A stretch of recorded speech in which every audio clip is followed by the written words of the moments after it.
Councilman Phillips. Here. Councilman Casella. Here. Supervisor Sarah. Here, everyone please rise for the Pledge of Allegiance. I pledge allegiance to the flag of the United States of America and to the republic for which it stands, one nation, under God, indivisible, with liberty and justice for all. Please be seated, everyone. To start the meeting, we'll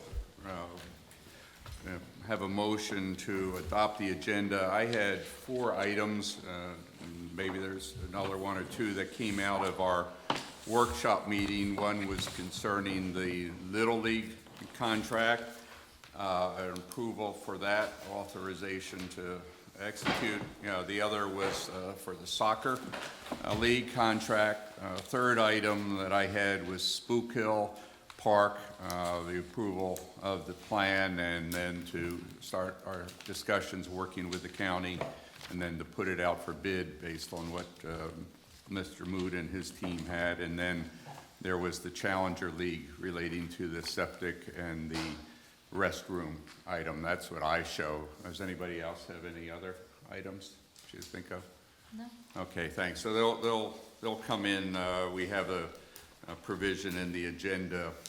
It's item number 7 under discussions for resolutions arising out of Saturday, July 11th workshop. So with that stated, do we have a motion to adopt the agenda with those several items? With those additions, I'll make that motion. Okay, all in favor? Aye. Aye. Any nays or abstentions? Seeing none, the motion passed.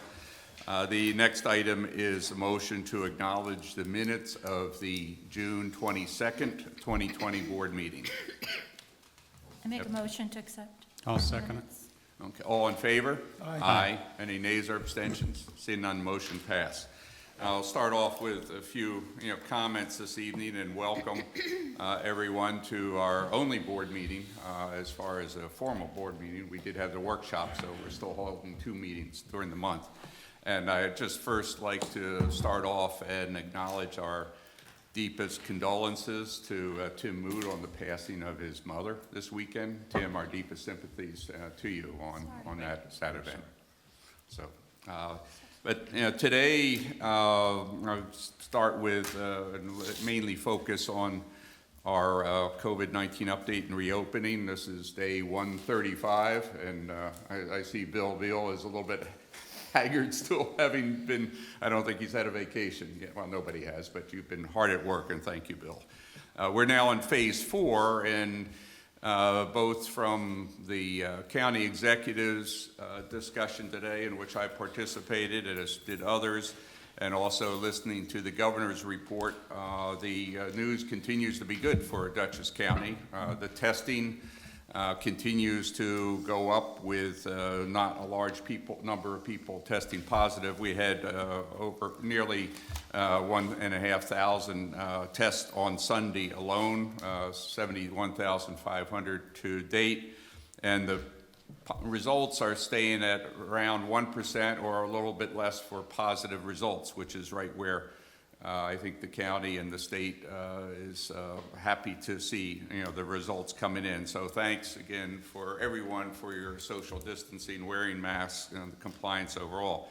Similarly, the hospitalization number, they continue to be down low. In fact, it's an all-time low of 7 in number. This is, we've been consistently below 10 in the county since June the 21st. And only 1 new death. That's 1 too many, but still only 1 death since June the 21st. And again, our continued condolences to those that are suffering death or in the ICU wards and in the hospitals. The town of Wappinger continues to be at the low end of the spectrum. Some days it's at 6, some days it's at less than 5 positive cases. So again, some positive news. The New York City numbers, as we've been hearing, continue to hold steady. They are watching not just New York City, but around for a couple potential hot spots, but the rate of transmission continues to be positive along the lines that the governor and the mayor want to see. But unfortunately, 21 states are on the New York quarantine list. There are a couple of hot spots I mentioned earlier that seem to be related to travel coming back in from the state, and that is going to continue to be monitored very closely. Other news of interest for our residents is that first, the Department of Motor Vehicles, as of today, the Wappinger DMV is open on an appointment basis only. So you can call to get an appointment. Of course, they still are partially shut down on that basis, so don't go out and stand in long lines as some other locations are. The Office for Aging, the senior picnics, which were live in the past, including here in our town at Robinson Field. The Dutchess County, where the Office of Aging is going to be providing socially distant drive-through senior picnics for about a dozen communities. The one for the town of Wappinger will occur on August the 4th at the Wappinger Junior High, so stay tuned for some further information with respect to that. School reopenings, at least the process was announced today, both by the governor and then followed by the county executive. The state has a formula that it's going to be working closely with each of the school boards. Since we don't have any involvement in school affairs, I'm just passing this on as a community announcement. We don't get involved in that issue, but region must be in a phase 4, which we are, which we continue to be. There must be an average 14-day average infection rate of 5% or lower, which is what I understand from the county executive. The county school districts are in that range, and then they're given a green light or red light if they don't fall within that range. And then that's likely to occur for all of you interested with respect to the school reopenings during the first week of August. And then the state will close schools if the 7-day average after that sees the infection rate go above 9% after August 1st. So please keep an eye on what, in our case, is the Wappinger Central School District announcements for additional guidelines and information. The school districts have to submit their plans, I believe, into the state by July the 31st. And some very good news for many of you is that assisted living visitations are now being permitted. New York State Department of Health has just announced that nursing homes can resume limited visitation. Limited is visits up to 2 people per resident. And that's again subject to the public health guidelines of temperature checks, PPE, social distancing, et cetera. But now you no longer have to visit your parents or your grandparents from outside. So that, I think, a little bit too late for some folks, but certainly a great relief going forward for many others. As to Town Hall, we have reopened. And that started on July the 6th. In fact, we do have some public attendance here tonight. We're still following very closely social distancing. We have a check-in table, to do the monitoring, masks, hand sanitizer, et cetera, where it's needed. We had actually last week, which was our first week of being open, 255 residents came into Town Hall, went through the process and procedures. So I commend the staff for their efforts, including we held a planning board meeting. In fact, public hearing, 3 categories, right? 3 issues that were addressed. And one of them, I believe, had 40 people, or approximately 40 people attend. So it worked quite well, and thanks to Sandra, to Judith, and others who really are helping tonight. It's Regina that's taking a turn. So, please, when you come into Town Hall, come in through the front door, and if you want to make sure that there's no lines or anything of that nature, you can always call ahead to the particular department that you're interested in. But when you come here, continue to observe our social distancing requirements, wearing the masks, washing, of course, your hands regularly, and our bathrooms open. And we do have hand sanitizers located throughout Town Hall that you can feel free to use. And just continue to stay safe and remain well. So we look forward to seeing you, and I'm happy to see people attending tonight. And of course, we'll still be broadcasting over our different channels, this meeting and others to come. So please stay tuned for public meeting schedule. We're now restating it out on our bulletin board. So that's going to be the ongoing set. But as far as a board meeting is concerned, we're in the summer schedule, so tonight is the only one for July, and then the August one will be held toward the end of August. So stay tuned for the announcements on that. So that finishes my report, but thanks again to everyone for their excellent support in keeping the transmission down and numbers down, and all the hard work that the town staff is doing. So without further ado, I do have a question. Sure, yeah. I've had several residents come to me, and they're not comfortable coming to planning board or zoning board meetings in person. Are we gonna also do them, I understand some in person, but are we gonna do them also in Zoom? I don't think we're doing any meetings now in Zoom. They've Yeah. asked me to Yeah. see if the board can consider doing them in Zoom also, because they do not feel comfortable coming in person yet. Yeah, we've So been accepting we've been accepting writing, as far as questions, but I understand that, yes. but there are also great concerns, especially with the older people, that they don't want to come in person. I don't know if we have the capability to Right. do both at the same time. we don't. We did look into that, Yeah. but we are accepting emails, phone calls, or written comments or questions that we would answer. But we can look into it further. But that doesn't help them, unfortunately, and I understand. That's what we wanted to do, because with the Zoom, you're in real time, Yeah, I understand. and we looked into this is out of my purview, but we asked the others, and it didn't seem feasible. You asked the others, Mike Minor and Tom Barr and I think Joey, and it didn't seem like something that we could do both at the same time. do we know if other towns are doing it? Not Zoom and live meetings, as far as I know, because we were on phone Well, calls. I think that's something we No. need to look into. Well, I mean, to the help them. meetings are being broadcast live Yeah. on the channel. No, I understand that, but they want to participate and they don't feel comfortable coming to a crowd or coming into an area. They want to be able to participate by Zoom like it was before. I guess. So I think that's something we should look I into mean, the to only address thing their we could do concerns. is theoretically, they could email comments. Yes, in fact, we still have the comment capability online, and, we don't have any, haven't gotten any feedback. Even back then, we did. But they want to participate in the meeting, and just sending in comments doesn't allow them to participate real time.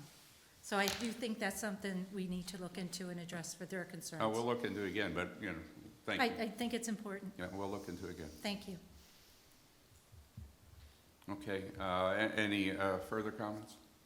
Seeing none, Frederick, would you come up and to the podium and present your financial report? Thank you, Frederick, for giving this to us, too. Thank you very much.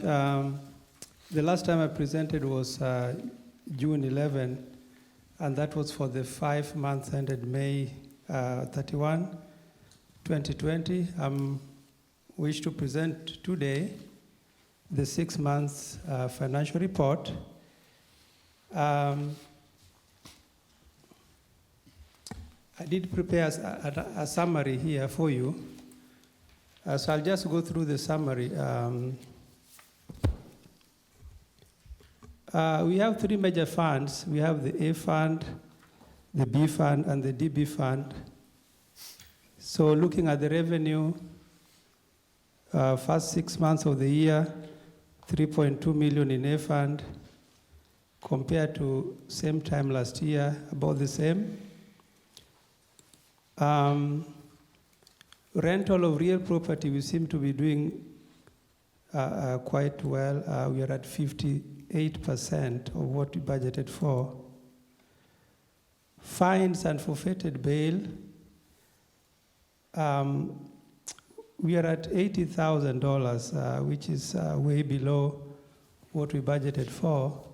And given the fact that we had actually reduced our budget for this year from $350,000 to $252,000. The revenues that came in May and June was $6,000, $9,000 respectively. So that was quite low. We had nothing in April. Mortgage tax, we have good news. Given the report from Dutchess County, we are at about 75%. And this is the net proceeds that we will receive by the close of the year. We normally receive mortgage tax twice a year, in June and in December. So the one for June we just received, and it covers the period October 2019 to March 2020. B fund, 293,000, which is 20% of the budget. Same time last year, about 975. This is mainly because in the past we tended to allocate the sales tax first to the B fund before the highway, but this time we have allocated most of the sales tax first to the highway before the B fund. So that's why there's a big difference there. Franchise fee, we are on target. We only have a report of the first quarter, 24%. Of course, that's almost 25%. So I expect that by the end of the year, we'll more or less break even. Building permits, January to May, we don't have the June report yet, 34% at 102,000, averaging 20,000 a month. I understand that this may pick up because now we are starting to see a lot of activity. So hopefully we should be able to see better results for the rest of the year.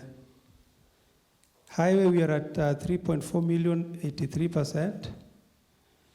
And the main thing to report here is that the chips, which we budgeted for 220,000, although we received about 270,000, so 3/4 of that we are likely to receive this year. Normally we spend the money first and then we get a reimbursement from New York State DOT. So that's a little better than what we assumed when we did our bonding for the highways, right? Right. Because we assumed, what, about 130,000? 35, yes. A fund expenditure, 2.1 million to date, 46% out of 4.7. Same time last year, about the same. And then I made a note about a couple of lines that were out of budget, and I have some proposals to move funds from some lines into those lines to cover. So from town board equipment, control equipment, machine lease, which is the postage machine in the town clerk's office, town hall, water in the town hall, equipment, highway equipment. And then for the Canworth Farms, tennis courts and park expenses, the supervisor building and grounds may request the town board to make some additional budget amendments in order to cover those lines. So last time we talked, wasn't it 18,000? So we went up another 3,000 and change from May to June? So Yeah, 21,298 was 18,000, because I think Steve explained 12,000 last time, being the encumbered amount that wasn't. It was $15,000 from the previous year. Okay. And we recently had the storm damage down there and paid to have the roof sealed. And that's the only thing that's occurred down there. That's what that extra $3,000 is. Okay. And I have that, the numbers for later in the meeting, of what I mentioned on Saturday about the insurance settlement. So you have a insurance settlement of like 5,000 or something coming in? Right. Okay.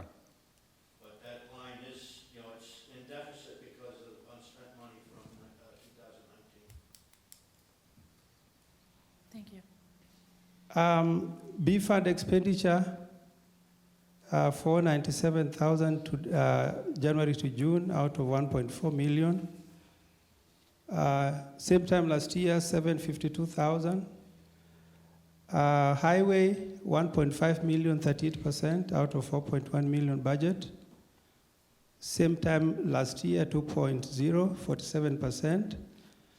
And moving on to the next page where we have... Do you know what's causing the underrun for the expenditures for DB? Sorry? Do you know what's causing the underrun in the DB fund? So you're at 2 million 2019 at this point in time. Now you're only $1.5 million, so there's about a $500K difference year to year. Do you know what's driving that? It's a good news story, so I don't know if it's a timing issue or are we actually underspending? I think the budget for the highway in 2020 was a little higher than 2019, but I have the detailed report here which will show us all the line by line and we'll see exactly where the differences are. I'm just wondering if this is an opportunity to underrun the budget for the full year. Yeah. So, You don't have to answer that now, but that's something that we should take a look at. okay. Thank you. Looking at the fund balances at the close of June 2020, we have unassigned fund balances for the A fund at 2.2 million, B fund 4.6, and highway 3.8. Although I do have to emphasize that these are just the current existing, these are not the estimated closing year-end balances. The estimated closing year-end balances for these funds are as follows, and these are just my projections. The A fund, 953,000, B fund, 4.7 million, and DB, 1.7, totaling 7.5 million. I also want to mention that the Parkland Trust Fund, we are at 663,000 before commitments. What does that mean? What does before commitments mean? So the 663 is the actual general ledger balance, what we have existing at the moment. But there are certain commitments that may be made or approved by the town board. And if we add these commitments or projects that have already been approved, but we haven't cut a check for them.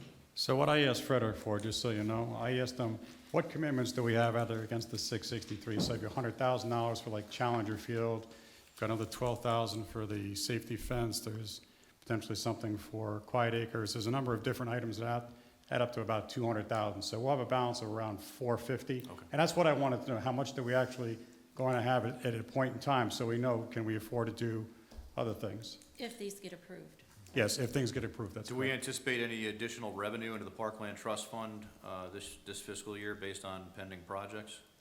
No, I don't think so. I don't know, that's Wappingers Farms comes in. Yeah. That's 9 lots at $5K a pop. If that comes in this year, it's another $45K. So there are some that have been approved, some of these Go ahead. under the committed projects. We have like the wetlands delineation services, 3,500 approved April 27th town board meeting. Playground fence at Robinson Lane, about 11,000. It's 11.5, but close enough. 622 town board meeting. Marts Memorial and Veterans Highway project, 622 town board meeting, 19,000. Quiet Acres was discussed at the same meeting, but it's going to be discussed further tonight, about 22,000. And then the Challenger Field bathroom, also to be discussed tonight. And then there were some other projects that had been approved and paid, and initially we had allocated them to capital. We have to move the money from the Parkland Trust to cover those capital expenses. This is the chapel roof restoration at the Canworth Farms. So that's where we come up with the 455,000 estimated fund balance at the close of the year. Thank you. I wanted also to also touch on the balance sheet presentation, the interim balance sheets. We have funds, general fund, A fund. Also in the general fund, A fund, we have the Parkland Trust monies because it's considered part of the general fund A. We have the B fund of the general part town. We have highway, water, sewer, capital, and non-major governmental funds, basically the ambulance and lighting. So you have the assets on the top part, liabilities, and then fund balances, which are, you have a breakdown of the fund balances showing you how much is in what category. We have non-spendable funds, we have restricted funds, we have assigned funds, and then we have unassigned funds. So that concludes my presentation. So is there a way that you can, just like you did with the Parkland Trust, where you went from 663 to roughly 450, can you show us what's committed, where you go from the A fund from 2.2 million down to roughly 950, which you're projecting? I'd like to see what kind of expenditures and if there's any income. Right, so in doing my projection, basically what I did was I looked at what we had spent last year in the A fund. So that was about 4.9 million. The budget this year, 2020, was about 4.7. So I just said, okay, to be on the safe side, let me assume that we are going to spend more or less the same. So I left it at 4.9 million. That was my estimated expenditure for 2020. And then in the revenue side, I assumed that all the revenues were going to come in except for the AIM funding, which was 266. So that's how I came up with the 953. So you took the 266 out, assuming we're not going to get it, Yes. and then you basically took all the expenses left over that are in the budget today, and you said, Right. all those are going to happen. Yes. Okay, Right. so there's some opportunity there. Thank you. Yeah. Yep. Right, we may still get AIM funding, but it may not be until Right. after December 31st. Correct. Some of the issues we need to look at, obviously, is we knew this from the beginning, fines and forfeited bail. We discussed the bail reform issue prior to the pandemic. Now we have the pandemic with no court for 4 months, so that's going to be a problem towards the end of the year. Yep. Technically, we're not supposed to count that line as revenue by definition, but it's still put back into the courts, right? Right. Perhaps the Office of Court Administration will have some additional grant opportunities, Don't count it. Don't count on it. or maybe not. Maybe. The other concern, obviously, I would have, building permits hopefully will pick up, on the back end of the pandemic, but, we've lost basically 4 months here of normal building season, I guess, or restricted building season. So we're gonna have to keep an eye on that line. Hopefully we can get to at least 66% on that line, right? And then my concern has been, as we move forward, franchise agreements that we depend on for Cablevision and Verizon Fios. Obviously, we need those revenue lines, but the landscape is clearly changing out there, and as these types of technologies change, we just got to keep our eye on the ball through the process, because that's very important revenue for the B fund. So, otherwise, I think we're doing our due diligence here. We probably want under new business or something tonight, we need to authorize those transfers that are recommended by the controller, unless we want to move on that right now. There's a transfer for town board equipment purposes from contingency. There's a transfer for controller equipment from training. There's a transfer for the machine lease from another line, a 414 line. There's a transfer for water for the town hall from the HVAC maintenance, and a transfer to equipment A5010.200 from the training line. And if it's appropriate, I'll move those transfers based on the recommendation of the controller from the floor. I'll second that. I recommend that as well. Okay, very good. Motion and second, all in favor? Aye. Aye. Any nays or abstentions? Seeing none, motion paid. Frederick, if you could just provide documentation to the town clerk of what we're doing, because And send me a copy, just send me a copy of the report. I wouldn't expect him to try to transcribe that. No. Thank you. Okay. Any other comments or suggestions? Okay, thank you. Thank you. Thanks, Thank you, Frederick. Frederick, Thanks, very Frederick. much. Appreciate it. The next item is public hearings. We have 3 items, so I'd like to have a motion to open for public hearing. I'll make a motion to Second. open a public hearing. All in favor? Aye. Any nays or abstentions? Seeing none, motion passed. The first item is resolution introducing local law number 2 of 2020, which would amend Chapter 240 zoning, Chapter 217 subdivision of land, Chapter 145 go-karts, and Chapter 122 fees and fines of the town code with respect to a variety of matters. Is there anyone here that would like to speak to the town board this evening? And if so, please come up to the podium and identify yourself.